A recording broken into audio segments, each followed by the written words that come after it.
اگر گھر میں اللہ نہ کرے کسی کو یہ وائرس ہو گیا تو گھر چھوڑ کے مت بھاگو.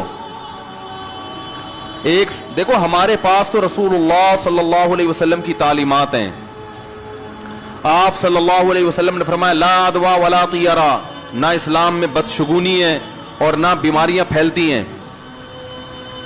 صحابی نے کہا یا رسول اللہ آپ فرما رہے ہیں بیماری نہیں پھیلتی، میں تو اپنے ایک اونٹ کو کسی خارشی اونٹوں میں لے جا کے کھڑا کر دیتا ہوں تو اس کو بھی خارش لگ جاتی ہے بھائی،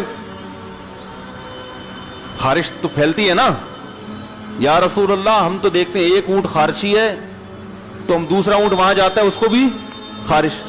تو آپ نے کیسا جواب دیا؟ فرمایا فمن اجرب الاول، پہلے کو خارش کہاں سے لگی ہے؟ اس کو تو کسی اونٹ سے نہیں لگی نا. تو حدیث میں آپ صلی اللہ علیہ وسلم اگر نبی یہ فرماتے نا کہ بیماری نہیں پھیلتی اور واقعی نہیں پھیلتی، تو صحابی جب مثال دیتے کہ ایک اونٹ جب دوسرے اونٹ کے پاس کھڑا ہوتا ہے اس کو خارش لگتی ہے تو آپ فرماتے ہیں نہیں لگتی. لیکن آپ نے یہ نہیں فرمایا نہیں لگتی، مطلب مان لیا کہ لگ جاتی ہے، مگر جیسے پہلے کو لگی تھی کسی اونٹ سے نہیں، اللہ کے حکم سے، تو ایسے ہی دوسرے کو بھی لگے گی کس کے حکم سے؟ اللہ کے. اللہ چاہے گا تو لگے گی، نہیں چاہے گا تو نہیں لگے گی.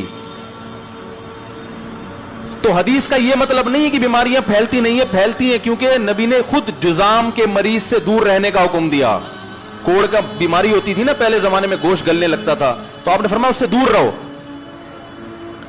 لیکن اتنا وہمی نہ بنو، جس نے پہلی دفعہ بیماری کو پیدا کیا وہ چاہے تو اس مریض کے جرثومے لے کے پہنچا دے تم تک، اور اگر تم اس مریض سے دور ہو تو وہ اپنی قدرت سے تمہارے اندر بھی وہ جرثومے پیدا کر سکتا ہے. پہلے مریض کو کسی انسان سے تھوڑی لگی ہے.